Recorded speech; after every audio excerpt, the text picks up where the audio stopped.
songs, let me tell you about a friend. It's Craig LeBlanc, where the good times never end. Talking Parks and Rec, it's a show you gotta know. Welcome one and all to the Daily Parks and Rec Show. It's the Daily Parks and Rec Show. In the best manner possible, to where they understand that it's still a family environment. We're not competing for state championships or using current culture, the NBA championship or the NHL championship, and making them aware, hey guys, it's for a t-shirt. We're out here to exercise and have fun. Stay off the couch as much as possible. So bringing that quality of life aspect to the community is something that I love to hold on to and encourage my staff all the time and remind them, our job is based around quality of life. All right. Welcome to the Daily Parks and Rec Show. This is our leadership series show that's airing every day, Monday through Friday now. We picked up that Friday thanks to Jonathan Skinner. He's a great, now soon to be retired, Parks and Rec director out of California that I met through, big shout out to Liddy Gutfeld. She's just a force of nature over there. But we are a family of shows, all part of the DPRS Media Network, creating exclusively for the Parks and Rec industry. And so we got a whole lineup of shows that we do each week, and we're adding more and more shows as we try to aspirationally become somewhat of an ESPN, but for all things parks and recreation. So could not do it without all the love and support of the industry and the hosts and our talented team. So big thank you for everyone that's helping us to build this. Let me go ahead and run through the shows real quick. So every Monday first of all, Monday through Friday, now we have the 12:30 leadership series where we have special guests, which big shout out to Richard Bentley-Smith over in Covington, Louisiana. He's our guest coming on today here shortly. So I can't wait for him to tell you his story. And he's got a lot of great topics we're going to talk about today. So that's the leadership series where we find leaders throughout the Parks and Rec industry and just highlight their career, their why, kind of what's going on in their local cities and why Parks and Rec is such an important part of their life and what it means to their communities. But then at the 1:30 time slot, Monday through Friday, we've got a full lineup. The second and fourth Monday, we have Smart Parks Forward, which is a show that talks about technology in parks and recreation. There's a lot of great technology coming in to really the whole world, and how is that influencing parks and recreation? So we have a show twice a month dedicated to that, second and fourth Mondays of every month. And then every single Tuesday since January, we do an entire show called On the Front Line, the Military Rec Show. And it's where John Prue, our very talented host, who spent 40 years in the MWR, which is basically the military version of Parks and Recreation, over with 300 military bases, all running Parks and Rec facilities for our troops. So that's every Tuesday. And then that brings us to Wednesday. We have a first and second Wednesday of every month with Henry County, Georgia, one of our greatest Parks and Rec departments in the nation. They do such an amazing job, and they've been very kind to open up. Every second Wednesday, we produce something called the Rec Room, which is where they pick a topic inside of Parks and Recreation. As an example, it could just be 5K and how they run a 5K and all the people from their entire department. So it's like 6 or 7 people on screen, and they just kind of pick a topic apart. And so it's literally like pulling back the curtain and getting into the nitty gritty of how you do all these different parts of what we call Parks and Recreation. So big shout out to them. And then Thomas White, one of their talented people on staff, asked me if they could do a show on mental health and neurodivergence and how Parks and Rec plays an important role in mental health of their community. And so absolutely, we launched that show. I think it's been a couple of months now. I think we might've been running that since January. Okay, so then that brings us to Thursday. So if you're in the youth sports, if you're an athletic director, if you're a coach, if you're an official, or maybe want to be a pro athlete, Aaron Locks does a great job. And this was literally our first show. I think he's made over a year of every Thursday, 1:30 p.m. Eastern, running the Youth Sports Mastery Show. And he has 40 years in youth sports, in rec sports. And it really is a focus, not so much on the competitive athletes, like the travel ball teams, even though he does have a lot of professional athletes that come on his show. And most of them will tell you rec sports is the most important thing for the early development of even an elite athlete, but how beneficial it is to every child that participates. And so that's a great show. And then on Thursday evenings, we do the Young Professionals Network. So if you're new to Parks and Recreation, this is your first 1 to 5 years, or you're a student pursuing a degree in Parks and Rec, we have a whole show 52 times a year, 5 p.m. every Thursday Eastern time for the Young Professionals Network. And then we close out our week with our latest edition. This has been a show I've been wanting to create since the beginning, which is something for the aquatics people, specialists, directors, you name it. Aquatics is such a huge, heavy lift for a lot of Parks and Rec departments, and it's quite a beast to own and to run and operate. And so Wesley King helps us to produce the aquatics show every Friday, 1:30 p.m. Eastern. If you have not seen any of those shows, you can go back and just pick one. They're timeless, and they're very valuable to anyone in Parks and Recreation as far as running your facilities and stuff. It's just wealth of knowledge there. So that's kind of our lineup. Along with, we have like a newsletter. We're building a lot of other things. We do in person, attending a lot of the state conventions. We do about 10 or 15 a year. So anyway, that's what we do. Jovi, why don't you go ahead and run the big 500th episode thank you that Chris made for us, thanking everyone that's got us this far. And it does kind of explain kind of what our mission and vision is. And then we'll be right back and start our conversation with Richard.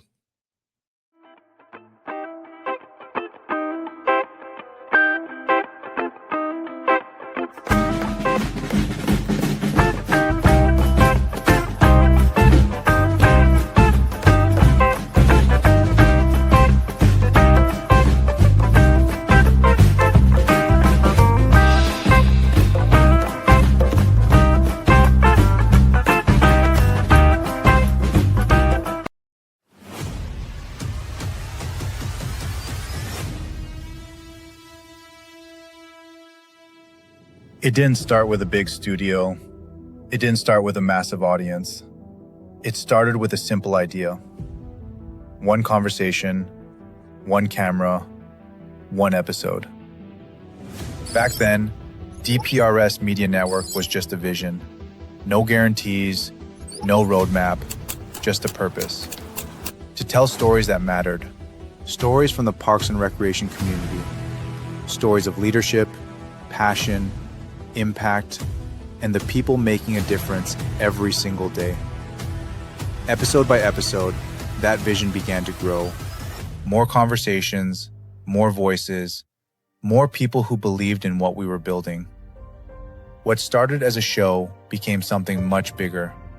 A place where people felt seen, a place where ideas were shared, a place where the Parks and Rec community could connect, learn, and inspire one another. And today, we celebrate a major milestone. 500 episodes, 500 stories, 500 moments, 500 reasons to keep moving forward. But this is not the finish line. This is the beginning of our next chapter. In the months ahead and in the years to come, DPRS Media Network is growing into something even greater. We are building something truly special for the Parks and Recreation community. Something designed to bring people closer, to create stronger connections, to open new opportunities, and to continue serving the people who inspire everything we do. We are also expanding our reach through new partnerships, working with organizations who believe in our mission, partners who share our vision for community, leadership, and impact. And beyond the screen, we're showing up in more places than ever before, attending conferences, meeting leaders face-to-face, building connections that strengthen our community. Because DPRS has never been just about content. It has always been about connection. To everyone who has been with us, from episode 1 to episode 500, thank you. This milestone belongs to all of you. Here's to how it all started. And here's to everything still to come.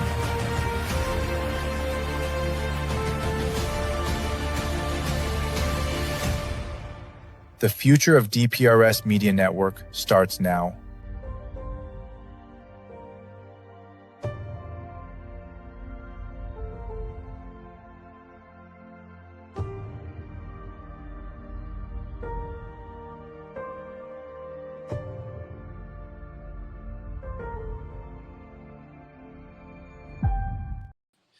All right, Richard, welcome to the show, man. How's it going?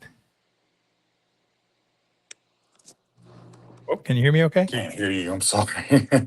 Oh, let's see if we can figure things out. Let's see. Are you on your cell phone? Hold on, Jovi. Why don't you go ahead and run a little promo, and I'll call Richard and see if I can get it back on. Welcome to DPRS Media Network, the voice of parks and recreation professionals, where leadership grows, facilities thrive, and communities connect. Leadership Series, insights from the leaders shaping our industry. Facility maintenance, the backbone of safe and sustainable spaces. Young Professionals Network, empowering the next generation of parks and rec leaders. The Rec Room, real conversations, real stories, real impact. Youth Sports Mastery, elevating the game for athletes and communities. Smart Parks Forward, innovation driving the future of recreation. On the front line, honoring those who serve our communities every day. Athletes Commute, the journey behind the performance. The Aquatics Life, everything aquatics, safety, staffing, sustainability. Safe Spaces and Green Spaces, a show exploring the connection between nature and mental well-being. And we don't just tell the stories, we show up where it happens. From local gatherings to national parks and recreation conferences, DPRS Media Network is on the ground, capturing conversations, highlighting innovation, and amplifying the voices shaping our industry's future. DPRS Media Network, connecting parks, empowering people, inspiring communities.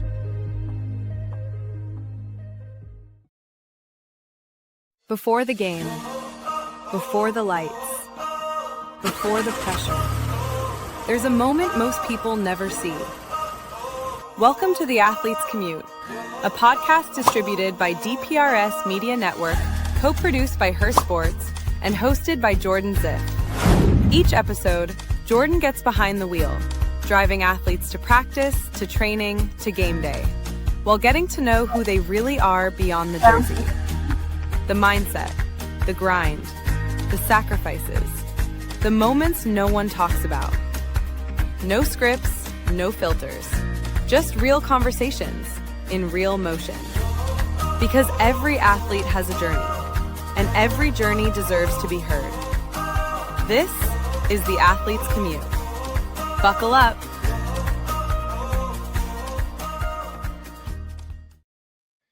Can you hear me?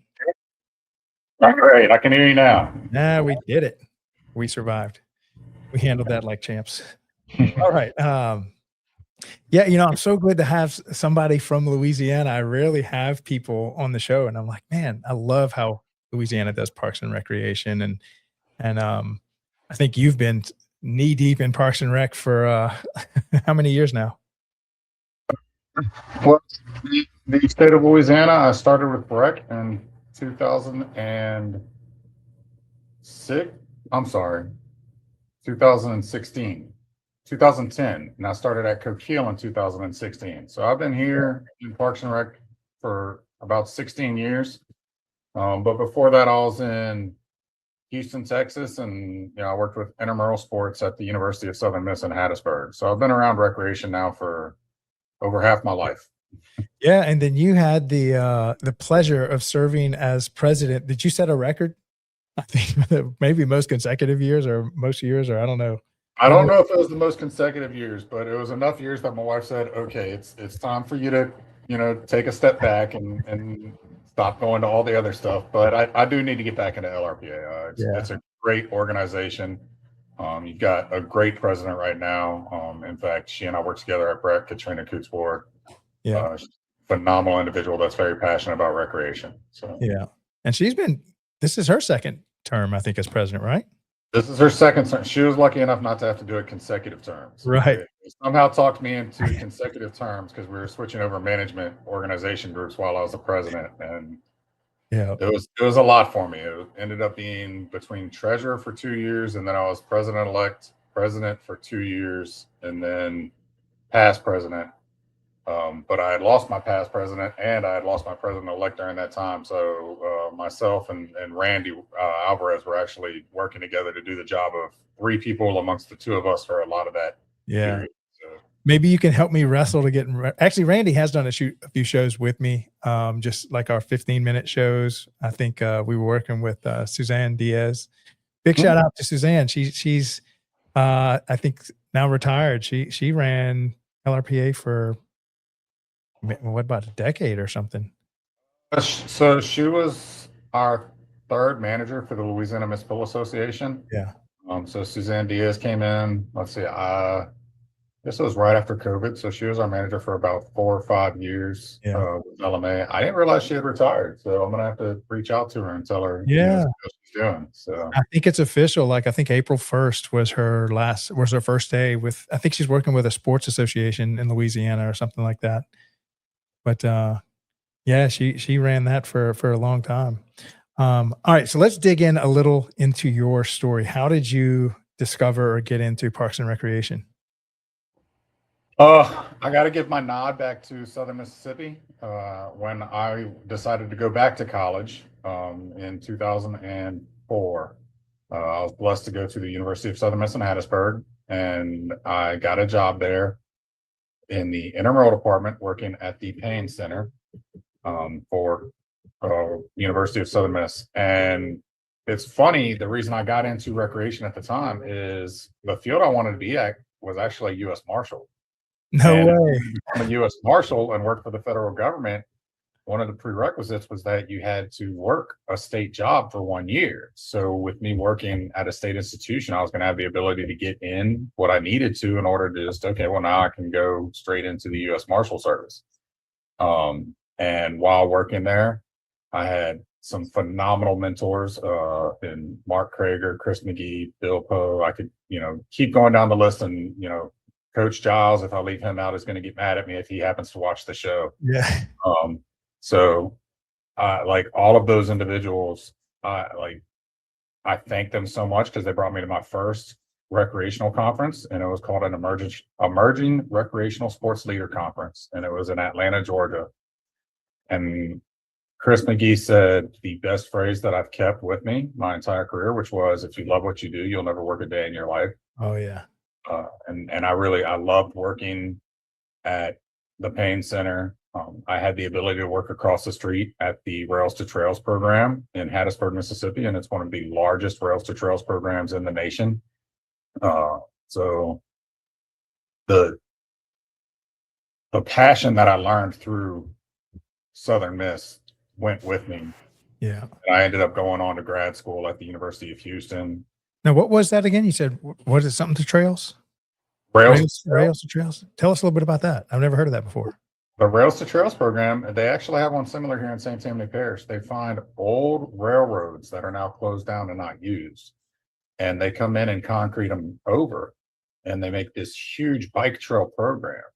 And the one that is up there in Hattiesburg, Mississippi, goes through Purvis and all through Forest County, and it's one of the largest in the nation. And the beauty of it is, in several places, if you get right off the trail, they've got rustic campsites that you can stay at. No way. While you could do the whole trail in one day, if you want to make a weekend of it, you can go spend the night on a campsite.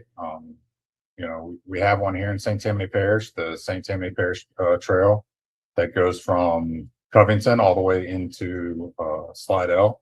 So we have a very similar opportunity here, and there's opportunities like that nationwide, just to try and get people outside and recreate. One day I'm hoping my pie in the sky, I've been working with a lot of politicians, is I want to bring something similar to what they have in Iowa called the Rag Rye. And it's a bike trip that goes from one state line to the other. And so what I would like to do is combine with, obviously working with the state, combine the program here in St. Tammany Parish to connect it with Tangipahoa Parish, and then connect Tangipahoa Parish all the way into Baton Rouge, which already has that huge bike trail that goes from downtown Baton Rouge all the way to the Mall of Louisiana, and see if there's ways for us to continue that trail arguably up to Highway 1, take that bike trail all the way down to Opelousas and maybe find ways to continue it. Hopefully not to the scariest bridge in the nation, but all the way out there to Lake Charles. So that's my long-term, maybe one day I can make this happen. So. Oh, that's a great vision there. Now, do the railroad companies kind of give the land to the cities, or they kind of help? Who maintains that land for it? So oftentimes they're already owned by the area because they've been turned over and maintained a lot of times by cities. The in today's day and age, some of them actually go through private property. So one of the issues we would face in St. Tammany Parish is some of those old railroads actually go down private property. So you've got to get the permission from those landowners in order for us to go in there and turn it into a public site. We've been blessed in the Abita area to where, they butt right next to a lot of private homes and private pieces of property. Mm. All right. So then probably not the recreational side of me should say this, but the one in Abita works great because it's right there next to the Abita Brew Pub. Yeah. So if you ever want to stop in on a Sunday and get brunch, they've got great opportunities. So. Yeah, that's a great local brewery out of Louisiana. I love their strawberry beer that they usually come out during strawberry season and stuff. Yeah, it's out right now. Yeah. Yeah, it's a good one of our great companies here, I think, in the state. All right, so you worked with them and continue on your journey of how you got into what you're doing today. So I ended up leaving Southern Miss and I went and took a job as a graduate assistant at the University of Houston. And I was over the entire facility, which, a $30 million facility back then for a collegiate campus was huge. They've expanded since then. And I also oversaw a lot of the intramural programs. And leaving college, I actually took a job with the Texans. And I think working professional sports is for some people. And I enjoyed my time at the Texans, but I didn't love what I was doing. So, circling it back around to what I'll taught by my mentor, Chris McGee, is I need to find something I'm passionate about. So I moved back home to Baton Rouge and originally was a high school teacher / soccer coach. And when the opportunity opened up for me to get a job at Breck and I could get back into recreation, I took the job at Breck. Started off at Highland Road Tennis Park, running their tennis courts. Oh, yeah. And trying to find ways to expand upon the tennis courts from prior to the outdoor pickleball days. Yeah. So I was working with them to develop our youth programs and just find ways to get kids that lived in the area into the park. One of the biggest things I did was pushed for a freezer just to bring in some ice cream so that we could make ice cream easily accessible to the kids. And so they would come in, they would get some ice cream, and then they would go out on a court. And here's kids from the area that would now go play tennis and learn tennis with some of our demo rackets. So it helped to expand the tennis program. Yeah. And then I was offered the opportunity to handle all umpire officiating for the East Baton Rouge Parish through Breck. So I took a job at the main office, and that's pretty much how I started in recreation, was as a soccer official. I guess if you want to go even further back than that, I started as a lifeguard and then became a soccer official. So I've been around recreation since I was about 16. Yeah, lifeguarding is a good segue into Parks and Recreation. It seems like so many Parks and Rec professionals' first exposure to it was just, being a lifeguard at a pool. Yes. A very good first job. It definitely made it to where when I took this job at Coquille in my interview, I notoriously looked at the board members that were interviewing me and said, if you're going to build a pool, I don't want anything to do with this, because it is the only amenity that is supervised through federal guidelines. And I was like, these change all the time. Breck just now concreted in a bunch of their pools. Let's let the private entities keep the pools, the Stone Creeks and the Francos and the YMCA's. I didn't know that you ran that tennis center for that was at Highland Road Park, right? I ran it for a little over a year. Yeah. That's one of our most beautiful parks, I think, in Baton Rouge. I used to coach a cross country team over there for 4 years, and then I ran cross country with Catholic high school when I was over there, and it's just gorgeous. We may have ran against each other because I ran cross country at McKinley. Oh yeah. But I actually, while I was at Highland Road Park, they started expanding with their expectations of me as the tennis facility supervisor, and I had to go walk the cross country site with some representatives from the LHSAA, and then I also oversaw the disc golf that Oh we yeah. had out there. So it got a lot of fun for me to expand the opportunities to where I wasn't just the tennis facility supervisor. Yeah, the beautiful thing about that park is that here in South Louisiana, we have no topography at all. It's just flat everywhere. But we got this one spot in Highland Road where there's somewhat of a hill. And so that's the only place you can really get a hill outside of running up and down the levee. Yeah, unless you go up to what do they do? The NAC? Oh yeah, once you get like This is St. where they do Francis the Hill, state and tournament every year. yeah, they've got some beautiful rolling hills up north, but kind of by 10, it's rare that you find something. Yeah. All right, so then how did you get into your position you have today? So while working at Breck, I actually went to the Athletic Business Conference in New Orleans, Louisiana in 2015. And people were talking about jobs that were available in the area. And I heard about Coquille Parks and Recreation and the executive director position. So I applied for it in December of 2015. And after a long interview process, I started here in April of 2016. So I officially hit my 10 years this year. No way. Congratulations. I've never attended or been to the Athletic Business Conference. Can you tell us a little bit about that? It was a good conference. This year's is in Orlando, Florida. And for individuals that are in the athletic side, it talked a lot about youth safety. There's a partnership with the National American Youth Sports, NAYS, so where you can go there and you can actually get a certification as a certified youth sports provider while at the conference. It's one of the only conferences that I'm aware of you can leave there with an actual certification. Oh, nice. So it's a great opportunity for individuals that are in youth sports. They also partnered with the National Intramural Recreation and Sports Association, NERSA, and they offer a lot of military recreational conference as well. So it's a really good conference. It's a specialized conference. Yeah. Instead of hitting on everything that NRPA does, it's more specialized around the athletics and sports. How many people usually attend that each year? Oh gosh, I couldn't even guess at this point. The one I went to in New Orleans, it was huge, which New Orleans seems to always bring out a lot of people at conferences. I did not think it was going to be as big as it was until I walked in there, and they had taken over the convention center. No way. I was blown away by it. So it's not like 500 people. It's probably 5,000 or bigger than that. No, it probably competes with NRPA in some cases when it comes to the size of the conference. Yeah. Oh, I'll have to reach out to them, see if I'd like to learn more about it because, youth sports and athletic fields is such a massive part of what Parks and Rec is and how we deliver services to our community. It's going to be kind of a deja vu for you because it's in Orlando this year. So. Oh yeah, yeah. And so they, similar to NRPA, they kind of rotate to just pick a different city each year throughout the country. Yeah, they go all over. Yeah. They've been in New Orleans, Orlando. I think last year, the year before, they were in San Diego. So they've been throughout the United States. It's a great opportunity. So. Yeah.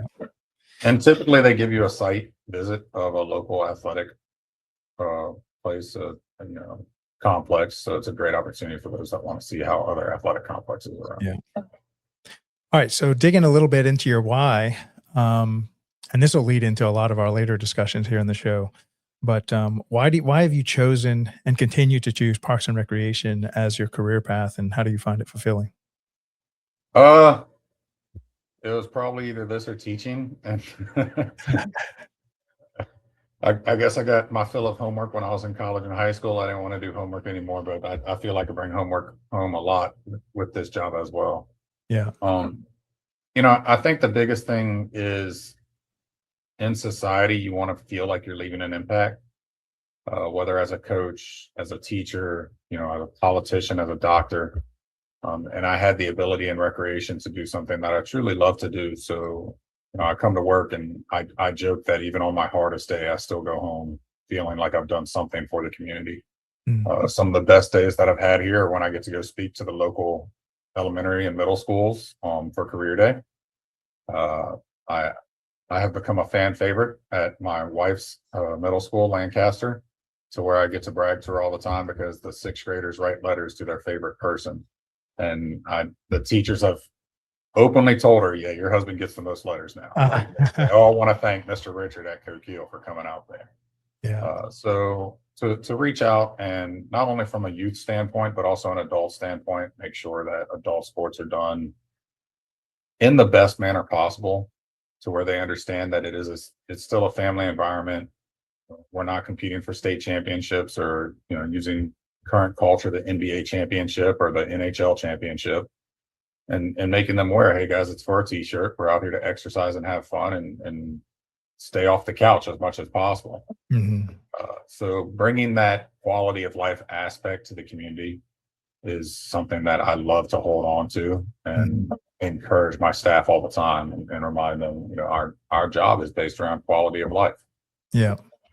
And I think of all the different career paths that you could find yourself in, teaching comes to mind, coaching, working with a pro team, but how does Parks and Rec kind of serve your, I guess, passion or desire to work with community that some of those other industries kind of are a little bit different or miss it? I think working as a teacher, it's a very, and my wife's a teacher. My mom was a teacher. I was a teacher for a little bit. Let me state, I'm a huge supporter of teachers, principals, and everybody else that works in the school system. You're working with a very select group at any point. And it's whether you're working with sixth graders or kindergarteners or high school age, even college. Working with my current job, I have the ability to, I work with Southeastern on their advisory board. So I get to serve as a mentor for people that are going into the field of recreation, whether it's a high school coach or a college coach or Rex coach.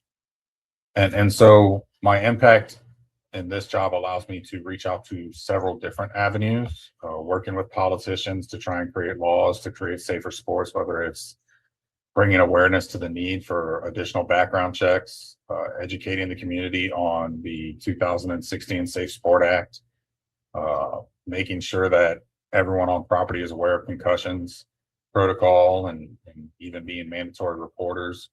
And with this, instead of working with just, as a high school teacher, you work with 100, 120 kids a year. Here, I work with 4,000 kids every single year. I oftentimes get to see the kids from kindergarten all the way up to 13, 14 years old. And if they come back as officials at 15, I get to see them until they graduate high school. So it's a life journey is the best way I can put it. And now I've been in the game for so long. We have a guy here that his name's Bill Trepanier, and he jokes that he's coaching kids now whose grandfather he coached in sports. And yes, that's a good feeling there. I think that's the best thing you can say about recreation is kids that I've coached are now having kids and they're coaching themselves. And so for me, if I can be in a place long enough to where, hey, now the kids that I've coached are now coaching. It broadens your impact on the community at that point. So. Yeah.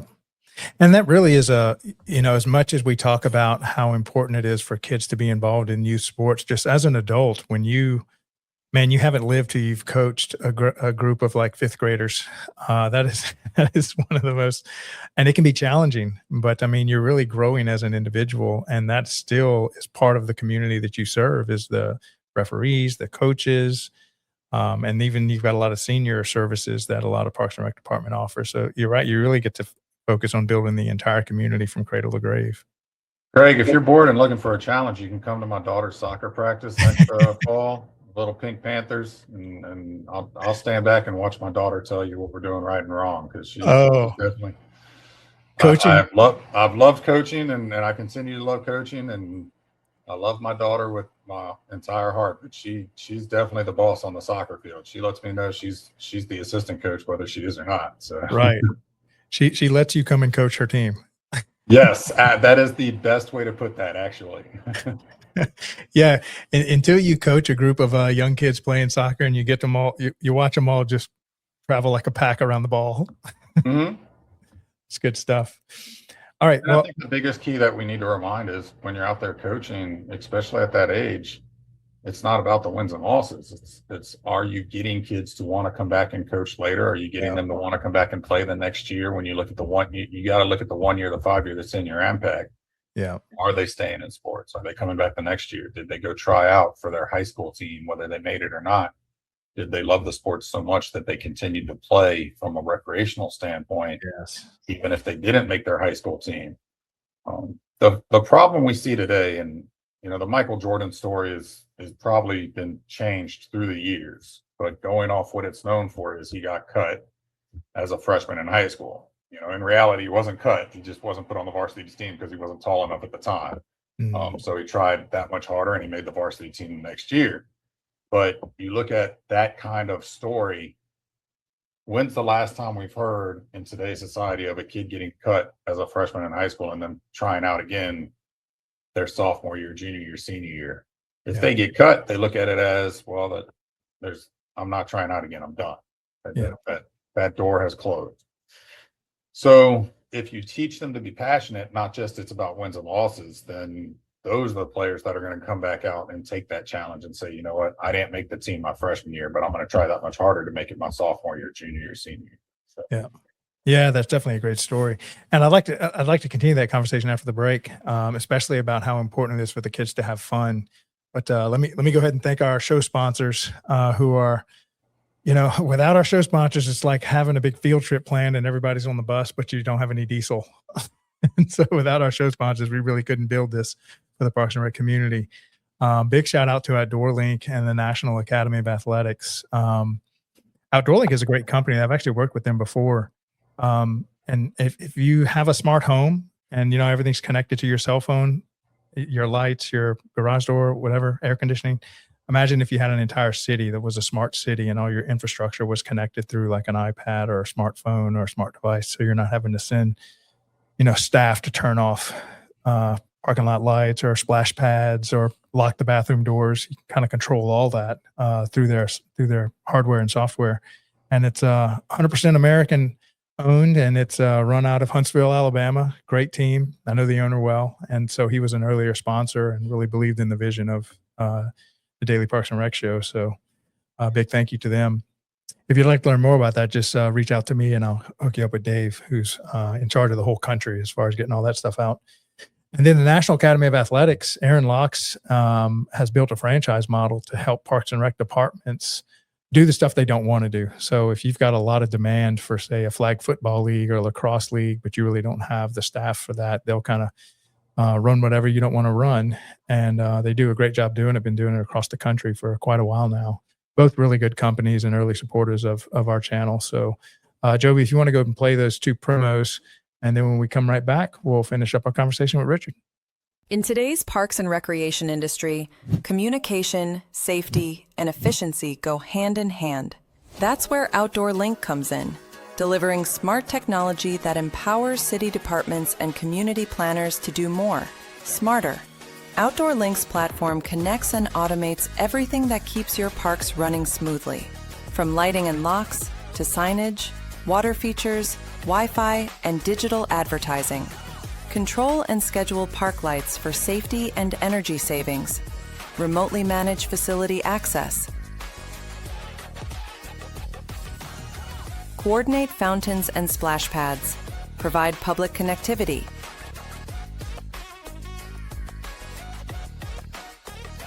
All from one simple, unified platform, giving you real-time control, data, and cost efficiency. For parks and recreation agencies, that means safer spaces, smarter resource use, faster responses, and stronger community engagement. And behind every great park story is great infrastructure. That's why Outdoor Link proudly supports DPRS Media Company, helping the Daily Parks and Rec Show amplify the voices of professionals shaping our communities every day. Outdoor Link, smart, connected solutions for parks, recreation, and beyond. They say it's just rec. Just rec, where kids learn to try again. Just rec, where confidence begins. Where teamwork, effort, and fun matter more than trophies. It's not about perfection. It's about participation. It's not just rec. It's where kids learn to love the game and themselves. It's just rec until they learn teamwork for life. It's just rec, but it's everything to them.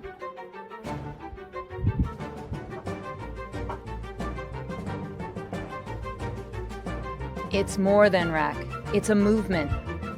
It's just rec until you realize it's shaping the next generation. Together, we're not just running programs. We're building a culture of confidence, connection, and community. Join us. I need to get you as a guest on the Youth Sports Mastery Show. I think you and Aaron would really hit it off. And, he's had, some of the biggest voices in rec sports or sports in general on his show. And I remember this one, I was actually helping him interview this guy, and I cannot remember his name, but he was one of the most well-respected coaches, I think, in America. And I asked, how do you know if you're succeeding as a coach? And he said, if your kids are signing back up, you're succeeding. I said, if they're not having a good time, you're failing them as a coach. It needs to be a good, fun experience for them. So what are your thoughts on that? Well, we were touching on it earlier in the show. The statistic that stands out to me when it comes to youth sports is come high school, only 1 out of every 4 kids are going to continue to play sports. And when you talk to the participants themselves, studies done through NRPA, and there's a guy named John O'Sullivan who really, he's a great speaker. And he talks about when you talk to your kids after the game, the only thing as parents we should be telling them is, I love to watch you play. Oh gosh, I love that. When you talk to these kids, and he discusses changing the game, he's a huge part of the changing the game concept. And now you've got the Mannings and Steph Curry involved in the concept of taking back the game, and bringing that to ESPN. We're losing the game to the concept of competitiveness, and so much as, and it's not just on the travel ball standpoint, because I think when you look at travel sports in other countries, and even when you look at travel sports here, you've got some coaches that are coaching it for the purpose of development and teaching the kids how to play the game and teaching them how to love the game and making sure they understand you're never losing that focus. And then we have a lot of recreational and competitive coaches today that it's all about the win. And, if you don't get the win, this is what you did wrong, you did wrong, you did wrong. I had a really good coach not long ago, a mentor in coaching for the Baton Rouge Soccer Club, actually tell me, that at the end of the day, we don't win the games. The kids win the games on the field. We do everything we can do to put them in a position to win. And if we didn't do our job correctly, we lost the game. And so since that was taught to me, one of the things I tell my players after every game is, I lose the games, y'all win them. It's my job to put you in a position to win the game. And either I schedule a team I shouldn't have been scheduling, or I didn't run the sessions the way we should have ran them during the week, or I didn't move you all around on the field the way we should have. But it's my management of the game that loses the game. It's your effort on the field that wins the game. But we've got so many kids that leave the sports field now, and it just wasn't fun for me. They don't even talk about playing time. That's the funny thing, is when you talk to these kids for why they quit, playing time is not even one of the top 3 things they say. Well, my parents took it too serious, or the coach wasn't making it fun anymore. They always have other reasons to do that. And so while kids want to play, I think we need to look at our youth sports nationwide. And a presentation I've done is domestic versus international sports on a youth level. And so many people say, they walk away because it's just pay to play, pay to play, pay to play. It's more expensive in some countries. It's more expensive to play sports in Canada than it is in the United States in some cases. And we're putting things out there to transfer the blame from the culture we've created for why we're losing kids, as opposed to the issues that we face, whether it's on the field. And those same issues of the parents getting too invested in the win, instead of just telling your child, I love to watch you play. If you tell your child, I love to watch you play, and for me, it's very difficult. I coach both my kids, as I've talked to you about in the past, and my son is very, very competitive. So he'll come off the soccer field, and the first thing he wants to do is talk about the mistakes he made. And I have to force, hey, let's go to McDonald's and get some ice cream. Let's do this. Let's do that. And making him realize and giving him those memories to have based around sports was a memory with mom and dad at Lit Pizza, or like, you got to pay your people. I'm not sponsored by Lit Pizza, by the way, but I'm throwing out names today. Without throwing out the name of the business, my memory of soccer was after every game growing up, my dad would bring me around the corner and we would get chocolate milk and a donut. And so I've always, while I can recall a lot of games playing growing up and having a lot of victories and wins and, the trophies, my memories are those Saturdays with my dad, just going to get a donut and him drinking his coffee and me drinking chocolate milk. And that's what I equate with soccer. So even now I'll bring my kids sometimes, let's go get donuts. Yeah. I think parents just need to understand that it's the memories around the sport, not on the actual field, that is going to help them really continue to love the game for a long time to come. Creating the families throughout the recreational environment, teaching proper sportsmanship, not making it about you. U.S. soccer came out a long time ago. And I say a long time ago, it was over 10 years ago, with the concept of coaches sitting down. And I'm probably not saying it's the right person, but I want to say it was Eric Winalda, coming from the U.S. Soccer the U.S. Soccer national team, stating the coaches on the sidelines are taking away the spotlight from the kids on the field. And they pushed this policy of coaches sitting down on the sidelines so that the focus could be on those 8 kids, 14 kids as they grew, 22 kids on the field, and the parents were focused on the players, not the coach. And I've really taken that into consideration. If you ask my wife, she'll tell you I look like I'm on the beach when I'm coaching on the sidelines because I got my crossed. I currently coach a boys high school age team, and I got a team mom that loves taking photos, and she every single game will take at least one picture of me sitting next to the assistant coach, and we're just sitting in our chair on the sidelines taking notes. But it forces the kids to, hey, right now we're just having fun, so let's enjoy the game. Yeah, that's really important to have that joy in the game. And the kids are really picking up life lessons that they'll carry with them to the grave. Even if they're losing, because they're learning how to maybe even talk about some of the life lessons that you pick up as a young athlete, even in grade school, that you carry with you today.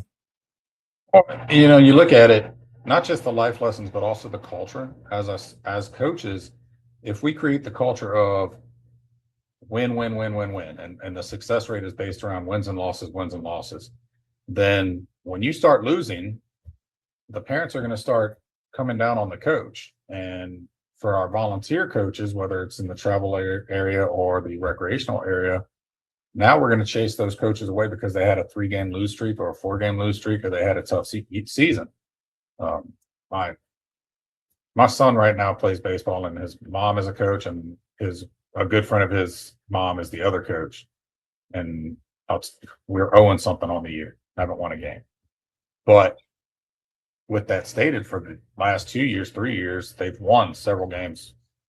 But my son comes off every field, and whether he won or lost, Coach Jenny, just so happens the coach's name is Jenny and my wife's name is Jen. Only the 2 J's have created a culture where the kids love the sport. And so the parents understand it's not about the wins and losses. It's about the kids getting better, learning and developing, but enjoying the game. And after every game, just, hey, we had fun.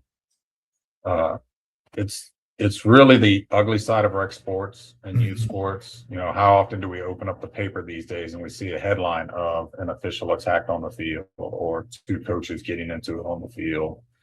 Or they even made the TV show Friday Night Tykes about it a couple of years ago, where here's tackle football in the state of Texas. And it was a reality show about youth tackle football that, I hate to say it, is the actual reality of where we are in youth tackle football these days, where these kids don't want to be a part of it.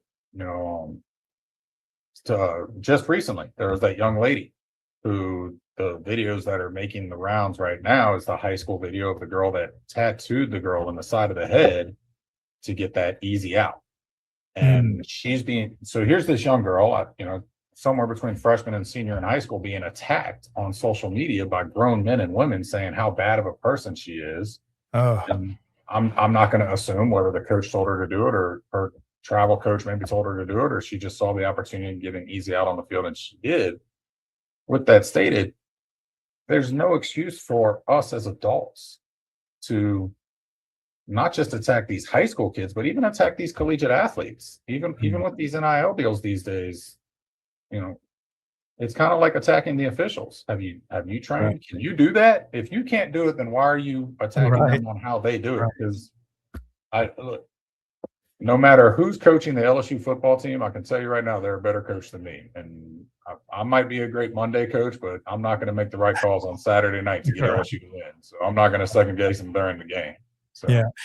I had an early childhood experience, a coach, and he was just a volunteer coach, just a dad. I'm not even sure if he was a dad, but he just coached in Port Allen, Louisiana, Chris Ciani. And we were the losingest team on the field the whole year. But every time we would lose, he would celebrate as if we won. And the other team was looking at like, wait, I thought we won the game. And we just had such a great time.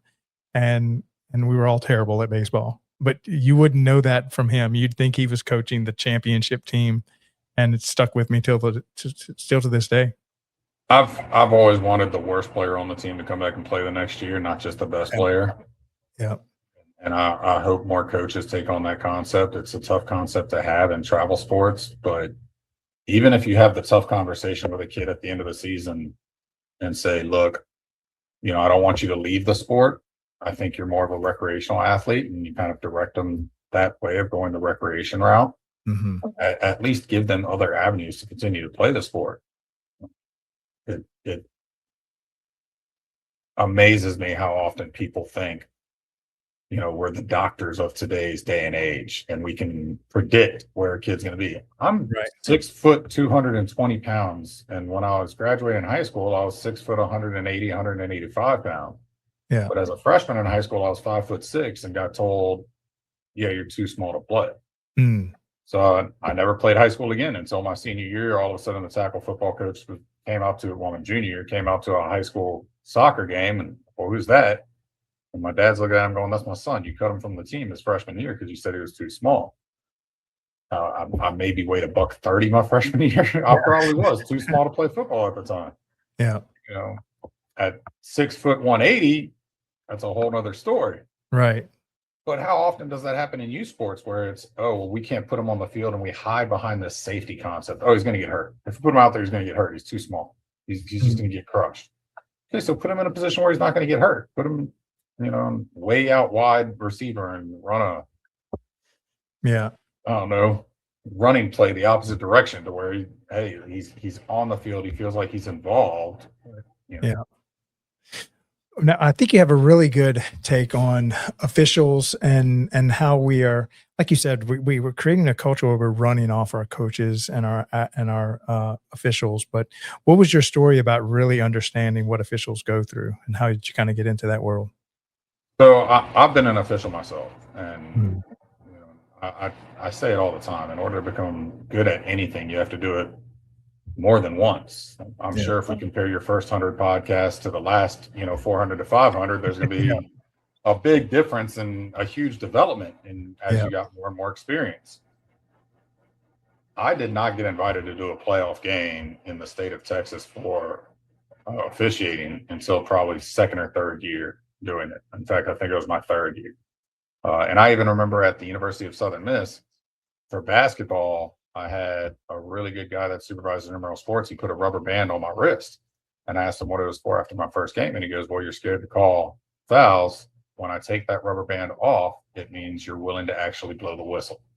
And it was a key for development that he had learned somewhere, and it worked. And he would come up and just kind of jokingly pop us with, the rubber band of, you didn't call a call today. Here's your little pop to remind you to blow the whistle, blow the whistle. Positive or negative reinforcement. I'm not really sure the direction it goes, but it definitely made me, I got to start blowing this whistle. I don't want to get any more bruises on my wrist. With that stated, we chase off these 13, 14, 15-year-old coaches or refs, from soccer, baseball, all of them. Oh, they're not doing a good enough job. Okay, well, but if we don't keep them out there and support them and understand also that that is somebody's child, Right.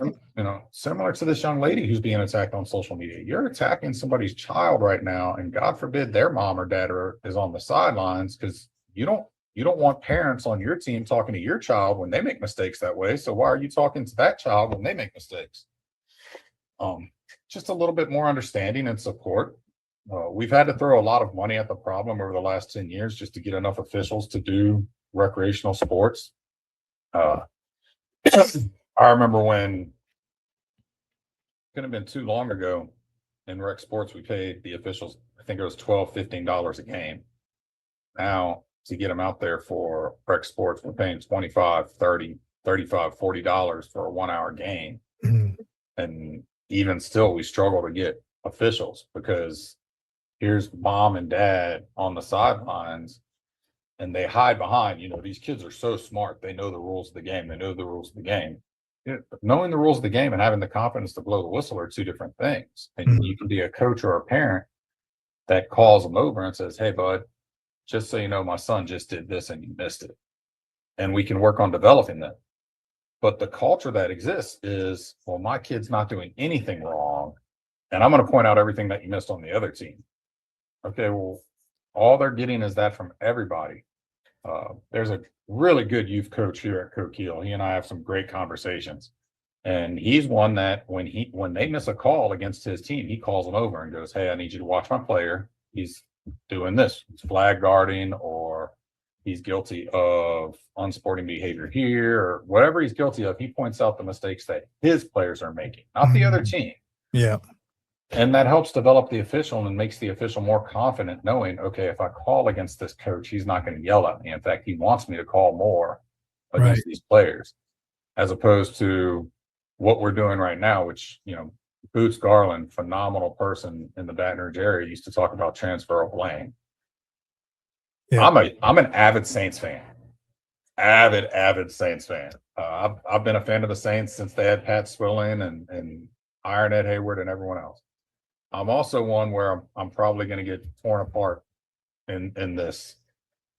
I don't blame the refs for us not going to the Super Bowl for the no call. We were inside the 30 3 times in the first half, and we walked away with 3 field goals. Sean Payton has even said after those games, no, we didn't do what we needed to in the first half. That's why we were having to score a touchdown at the end of the game. Now, yeah, we make the catch. Do we win? Yes, absolutely. And that one call did hurt us in that game. But as parents, we need to take a step back and quit blaming the refs. And as coaches, quit blaming the refs and look at what mistakes did we make and own our own accountability, instead of transferring blame onto the ref or this player or field conditions, or finding reasons for why the team didn't win, other than, guys, the other team just beat us today. And that's why any given Sunday you have to bring your best game. Yeah. Yeah. And I think, when you have a coach, there's so much more than just the kids that they have to work with. They have to work with the parents and all that the parents can bring to the table. And then, like you're highlighting, I love that, how, you're creating it seems like a healthier framework for them to work with the referees and, help educate them on their team. And that's a great concept to have, the coaches talk to the refs before the game about, hey, I got a couple of kids that are a little rough around the edges. You might have to help them out a little bit on the field. Part of it's probably self-penance too. Yeah. It was probably in 2006 or 7, I was coaching soccer, and there was a first-year official on the sidelines, and I lit into him, blaming him for, here we are 20 years later, I don't even remember the call, but it cost us the game. In my mind, it's that one call cost us the game, not the 5 shots we missed, but that one call cost us the game. And it just so happened that I coached his sibling, and so I knew the family, and he walked up to me after the game and said, this was my first and last game because of the way you treated me. And it really hurt. It hurt from a standpoint of, I was in recreation at the time at Southern Miss. It hurt from, I've now affected this family, to where I went to the assigner and said, you put him on every field, and I'm going to protect this young man for the rest of the season. Yeah. And I was also a certified ref at the time, which made me hurt even more. So now I'm the problem. I'm not the solution. I'm the problem. I'm chasing away refs. Right. And so the next year when I lived in Houston, I didn't coach any games, I didn't play any games. All I did was ref as a self penance for, if I'm going to do this, then I'm going to fix it. And it's also why, going back, I love that U.S. soccer concept of having the coaches sit, and you do that. It takes that 1 second for you to stand up before you argue with the ref. And it gives you that 1 second to think about what you're about. Is this something I really need to argue at this time? I think that's something we really need to look at from a youth sport standpoint nationwide is, you hear about so many leagues have gone to the silent leagues where all you can do is clap. And people are scared to go that direction. But at what point do we say we have to go this direction because this direction just isn't working? And we've created a society where they feel like the referees are a service industry.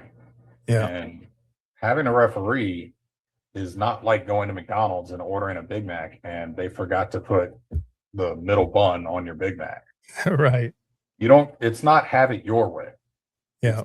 It's not a service industry. They're providing a professional service, but the service is to the kids on the field, not the parents in the stands. And I say it all the time, and parents will argue, well, your statement isn't really the solution, where it's, well, if you want to do the job, then go get trained and do the job.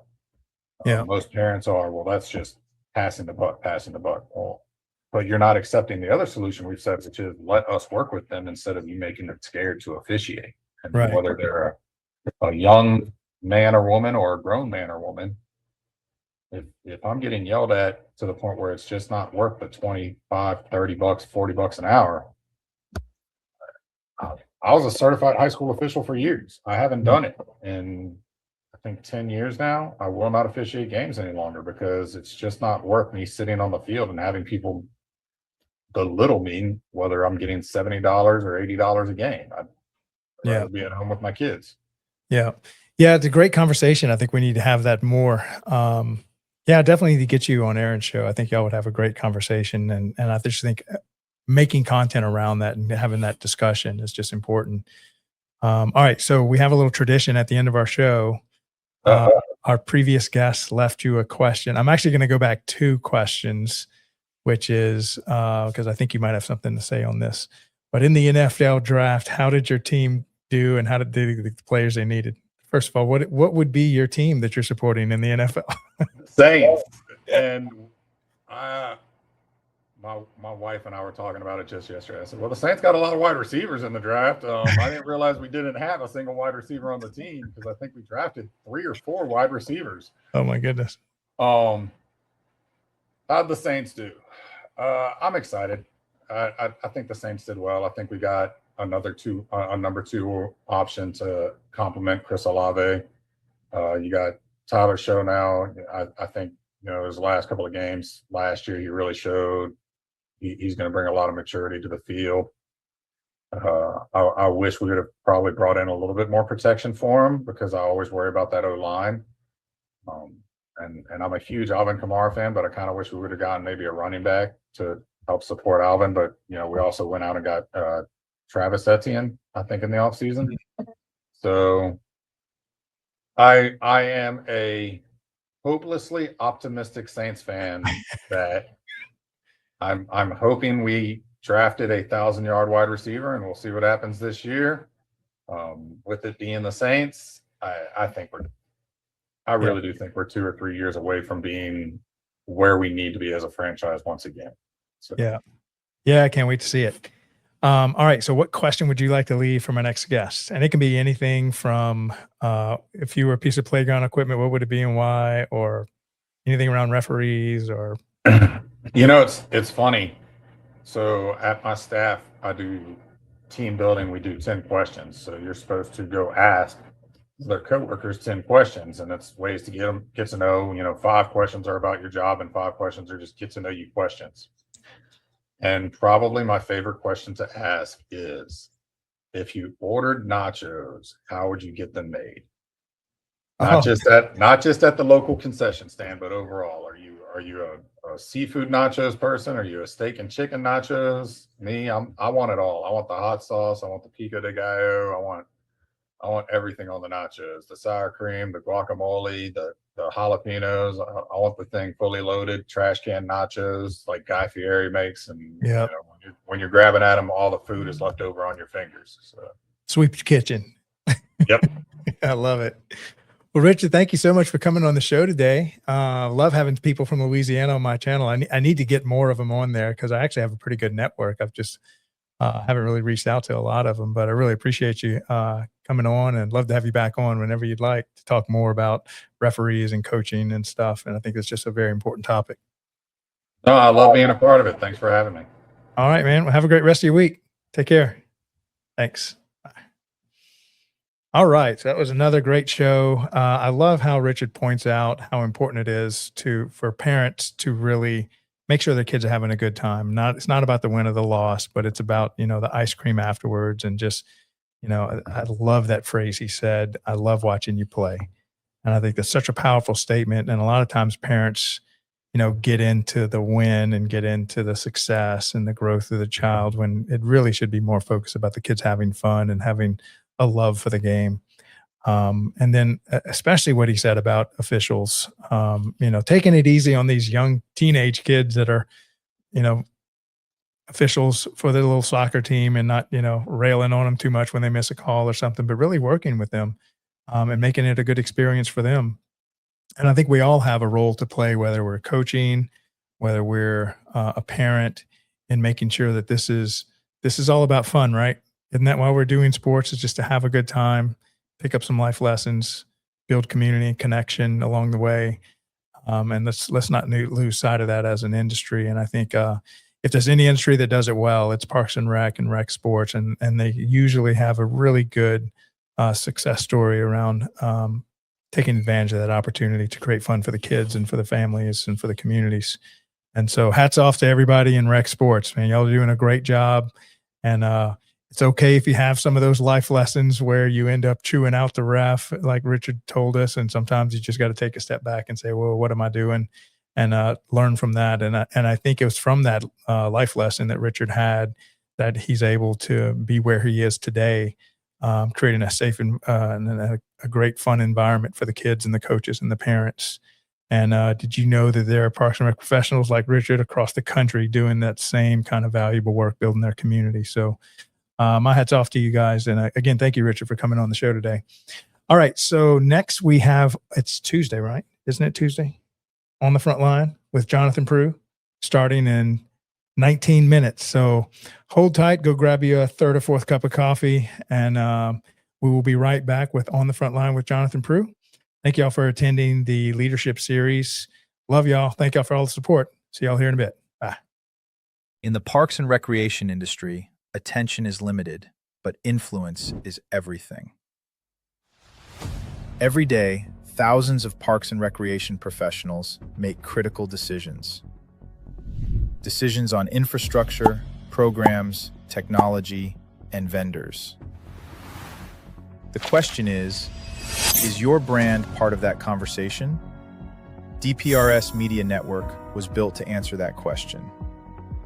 We are a dedicated media ecosystem focused exclusively on the parks and recreation industry in the United States. Through a network of daily and weekly shows, we inform, connect, and influence this audience. Our distribution spans multiple platforms: LinkedIn, Facebook, YouTube, X, Instagram, plus email campaigns, newsletters, podcasts, and live event coverage. This is not a single-channel strategy. It is a multi-platform media engine. Today, our network reaches over 214,000 connections, including 51,000 on LinkedIn, 64,000 on Facebook, nearly 40,000 email subscribers, and thousands more across podcast and social platforms. While some audiences overlap, our true value is not just reach, it is relevance. We speak directly to parks and recreation directors, program managers, and industry leaders, an audience that is highly targeted and actively engaged. Through DPRS Media Network, your brand integrates seamlessly into this ecosystem. Through sponsored show segments, targeted advertisement placements, podcast features, and host-read promotions, even custom branded content. Not as interruptions, but as part of the conversation. And we don't just operate online. We attend over 15 major parks and recreation conventions each year, reaching more than 24,000 professionals in person. Through live shows, interviews, and on-site media coverage, we position our partners at the center of the industry. Every piece of content we produce is amplified across our entire network. Multiple shows, multiple hosts, multiple platforms. Your message doesn't appear once, it multiplies. This is more than advertising. It is strategic positioning within a trusted media network built specifically for the parks and recreation industry. If your goal is to reach decision makers, build credibility, and stay top of mind, then it's time to partner with DPRS Media Network. Apply for partnership or sponsorship today. Let's position your brand where the industry is already paying attention. Are you a vendor, brand, or service provider ready to connect with the heartbeat of local communities? At DPRS Media Co., we tell the stories shaping parks and recreation across America. Through podcasts, live streams, videos, and newsletters, we reach frontline leaders, city directors, and decision makers every single week. From youth sports and facilities to programming and policy, our audience is your audience. Sponsoring or partnering with DPRS Media Co. puts your brand in front of the professionals who build, budget, and buy for their communities. Launching a new product, growing your presence in public spaces, targeting cities, counties, or departments, DPRS is your trusted media partner. Whether you're in software, turf, aquatics, robotics, smart cities, or special events, partnering with DPRS puts your brand in the story. With commercials, interviews, social campaigns, newsletters, and live shows, we're your media team.